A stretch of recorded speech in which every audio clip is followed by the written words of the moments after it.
जय जय शङ्कर हर हर शङ्कर जय जय शङ्कर हर हर शङ्कर जय जय शङ्कर हर हर शङ्कर जय जय शङ्कर ஸ்ரீ சங்கர சரிதம் தெய்வத்தின் குரல் 5ஆம் பாகம்.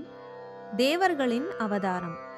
கருணாமூர்த்தியான ஈஸ்வரன் துர்பலர்களாக கஷ்டப்பட்டு கொண்டு தன்னிடம் முறையிட்டு கொண்ட தேவர்களுக்கும் அவதார காலத்தில் அவதாரத்திற்கு சகாயம் செய்யும் பாக்கியத்தை கொடுக்க நினைத்தான்.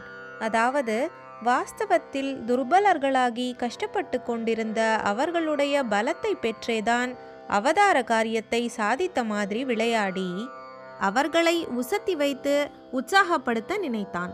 திரிபுர சம்ஹார காலத்தில் சகல தேவர்களும் சுவாமிக்கு சகாயம் செய்ய எண்ணி ஒவ்வொரு உபகரணமாக வந்தார்கள். கடைசியில் அந்த உபகரணம் எதையுமே அவர் பிரயோஜனப்படுத்தி கொள்ளாமல் சும்மா ஒரு சிரிப்பு சிரித்தார். அந்த சிரிப்பே நெருப்பாகி திரிபுராசூரர்களை பஸ்மமாக்கி விட்டது. அப்போது அப்படி விளையாடியவர் இப்போது இப்படி விளையாட நினைத்தார். ஆச்சாரியாளின் அவதார நாடகத்தில் தேவர்களுக்கும் ஈஸ்வரன் இம்மாதிரி வேஷங்களை கொடுத்தார் என்று சில சங்கர விஜயங்களில் இருக்கிறது. ராமர் முதலான விஷ்ணு அவதாரங்களிலும் இப்படி, அதாவது தேவர்களும் உடன் அவதரித்ததாக இருக்கிறது. முக்கியமாக 4 சிஷ்யர்களோடு கூட அவதரிப்பேன் என்று சொன்னாரல்லவா, அவர்களில் பத்மபாதர் மகாவிஷ்ணுவின் அம்சமாக அவதரித்தவர், ஹஸ்தாமலகர் வாயு, தோடகர் அக்னி, சூரேஸ்வராச்சாரியாள் பிரம்மா. பிரம்மாவோடு கூட சரஸ்வதியும் அவதாரம் பண்ணினாள். அதாவது ஏன் என்ற விஷயத்துக்கு அப்புறம் வருகிறேன். இந்த அவதாரத்தில் அவளுக்கு சரசவாணி என்று பெயர். சுப்பிரமணிய சுவாமியின் அம்சமாக குமாரில பட்டர் என்பவர் அவதரித்தார். இந்த அவதாரங்களில் இவர்தான் எல்லாருக்கும் முந்தி பூலோகத்துக்கு வந்தவர், என்றும் இளையவர், எல்லாருக்கும் மூத்தவராக வந்தார். இந்திரன் சுதன்வா என்ற ராஜாவாக பிறந்தான். குமாரிலர், சுரேஸ்வரர் ஆகிய 2 பேருக்கும் ஸ்ரீ சங்கராவதாரத்தில் இருந்த பார்ட் பற்றி கொஞ்சம் சொல்லிவிட வேண்டும். குமாரிலரோடு சம்பந்தப்பட்டவர் சுதன்வா, சுரேஸ்வரரோடு சம்பந்தப்பட்டவள் சரசவாணி. அதனால் அவர்கள் பங்கை பற்றியும் இதிலேயே ஓரளவு தெரிந்துவிடும். பௌத்த கண்டனத்தில் மீமாம்சகர்களின் உதவி. பத்மபாதர், ஹஸ்தாமலகர், தோடகர் ஆகிய 3 சிஷ்யர்களுக்கும் சுரேஸ்வராச்சாரியாளுக்கும் வித்தியாசங்கள் உண்டு. மற்ற 3 பேரும் பிரம்மச்சரியத்திலிருந்து நேராக சந்நியாசியானவர்கள். ஆச்சாரியாள் மாதிரியே சுரேஸ்வரர் மட்டுமே கிரகஸ்தாசிரமம் வகித்து அப்புறம் சந்நியாசியானவர். மற்றவர்களைப் போல இல்லாமல் இவர் ஆச்சாரியாளை விட வயசில் மூத்தவர். இன்னொரு வித்தியாசம், இவர் ஆரம்பத்தில் அத்வைத ஞான மார்க்கத்தை பலமாக கண்டித்த மீமாம்சகராக இருந்துவிட்டு அப்புறமே ஆச்சாரியாளிடம் வாதச்சண்டை போட்டு தோற்றுப்போய் அவருடைய சித்தாந்தத்தை ஏற்றுக்கொண்டு சந்நியாசியானவர். கிரகஸ்தராய் இருந்தபோது அவருக்கு மண்டன மிஸ்ரர் என்று பெயர். சுரேஸ்வரர் என்பது சந்நியாசநாமா. இவர் பிரம்மாவின் அவதாரம். வைதிக கர்மானுஷ்டானங்களில் முக்கியமாய் இருப்பது யக்ஞம். அப்படிப்பட்ட யக்ஞத்தை செய்பவர்கள் 4 விதமான ரித்விக்குகள். அந்த 4 பேரில் மேற்பார்வை செய்யும் சூப்பர்வைசருக்கு பிரம்மா என்றே பெயர். அதனால்தானோ என்னவோ பிரம்மாவின் அம்சமாக பிறந்தவர் பெரிய கர்ம மீமாம்சகராக இருந்தார். இதேபோல் சுப்பிரமணிய சுவாமியின் அம்சமும் இன்னொரு மீமாம்சகராகவே அவதரித்தது. குமாரசுவாமியிலிருந்து தோன்றிய அவருக்கு குமாரிலர் என்றே பெயர். பிராமணராதலால் குமாரில பட்டர். பட்டர் என்றாலே அவர்தான் என்றாகி அவருடைய சித்தாந்தத்துக்கு பாட்ட மதம் என்றே பெயர் ஏற்பட்டது. யக்ஞத்தில் பிரதானமாயிருப்பது அக்னி.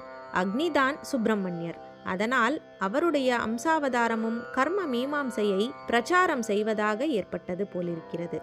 இவரும் முதலிலெல்லாம் அத்வைத வேதாந்தத்தை ஆக்ஷேபித்து வந்தவர்தான். கடைசியில் ஆச்சாரியாளின் ஞான மார்க்கத்தை ஏற்றுக்கொண்டார். ஆனாலும் சிஷ்யராகி சந்நியாசம் வாங்கி கொள்ளவில்லை. ஏன் என்று அப்புறம் கதை சொல்கிறேன். இப்போதே சொல்லிவிட்டால் சுவாரஸ்யம் போய்விடும். ஆச்சாரியாள் ஞான மார்க்கம், இந்த 2 பேரும் கர்ம மார்க்கம். அதனால் இவர்கள் அவரை ஆக்ஷேபித்தார்கள் என்றால் இது என்ன?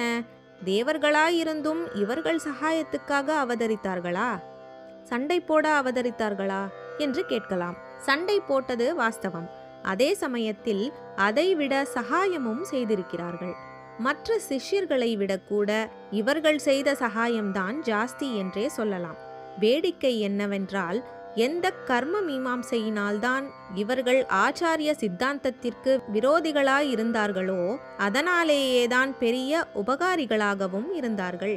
எப்படியென்றால், பௌத்த மதத்தை கண்டனம் பண்ணி அகற்றுவதற்கு ஆச்சாரியால் எவ்வளவு காரியம் செய்ய தேவைப்பட்டிருக்குமோ அதில் பாதியை இந்த 2 பேருமே மீமாம்சையினால் பண்ணித்தான் அவருடைய காரியத்தை குறைத்து பெரிய சகாயம் செய்துவிட்டார்கள். பௌத்தத்தின் மும்முனை ஆக்ஷேபனை.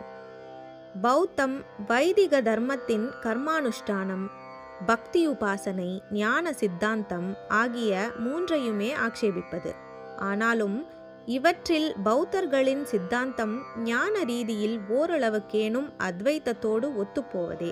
மாயை கொள்கை அவர்களுக்கும் உண்டு.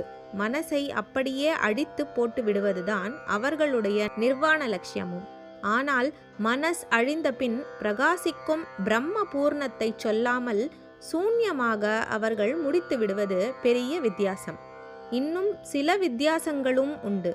அதெல்லாம் சொல்லி புரிய வைப்பதென்றால் கஷ்டமான பாடம் நடத்துகிற மாதிரி ஆகிவிடும்.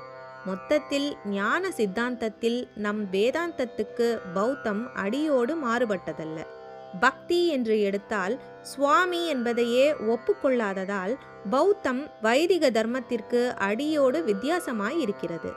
கர்மா என்று பார்க்கும்போது யஜ்ஞாதிகள் கூடவே கூடாது.